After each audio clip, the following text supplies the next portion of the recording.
പേർക്ക് അതൊരു പ്രതാപം പോലെ കൂടിയാണ്. ഞാനിപ്പോൾ 100 പവൻ കൊടുത്തു, 150 പവൻ കൊടുത്തു, ഇത് പറയാൻ വേണ്ടിയിട്ട് തന്നെ ചെയ്യുന്ന കുറേ ആൾക്കാരും ഉണ്ട്.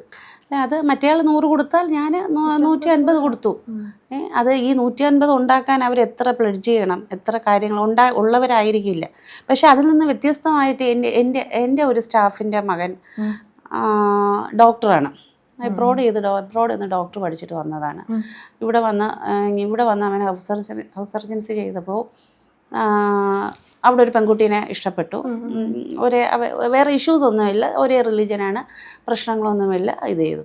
അപ്പോൾ ഇവർ കല്യാണം ആലോചിച്ച് അവിടെ ചെന്നപ്പോഴത്തേക്കും പെണ്ണിൻ്റെ വീട്ടുകാർ പറഞ്ഞു, ഞങ്ങൾക്കും കുഴപ്പമൊന്നുമില്ല, ഞാൻ ഇതെല്ലാം ചെയ്യാം, പക്ഷേ ഞങ്ങൾ സ്ത്രീധനം തരില്ല, ഞങ്ങൾ ഒന്നുമേ സ്ത്രീധനം തരില്ല. കാരണം ഓൾറെഡി ഞാൻ ഈ പെൺകുട്ടീനെ ഡോക്ടറാക്കാനായിട്ട് ഞാൻ ഇൻവെസ്റ്റ് ചെയ്തിട്ടുണ്ട് എന്നുള്ളപ്പം സംസാരിച്ചപ്പോഴത്തെ കുറച്ചെങ്കിലും എന്തെങ്കിലും ഗിഫ്റ്റ് പോലെ എങ്കിലും കിട്ടിയിരുന്നെങ്കിൽ ഈ കുട്ടിയുടെ ഈ പയ്യൻ്റെ ബാധ്യത തീരുമായിരുന്നു.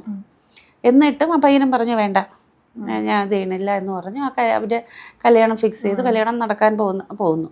അപ്പം പക്ഷെ അത് പേഴ്സണലി അറിയാവുന്നതുകൊണ്ട് കിട്ടിയിരുന്നെങ്കിൽ അവൻ്റെ പ്രശ്നം തീരുമായിരുന്നു. ഡൗറി കണ്ടിട്ട് എൻ്റെ മകളെ കെട്ടണ്ട എന്നുള്ളത് ഞാനുണ്ട്.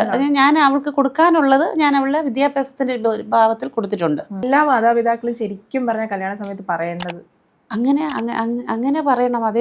പക്ഷേ അങ്ങനെ എത്ര പേര് പറയും?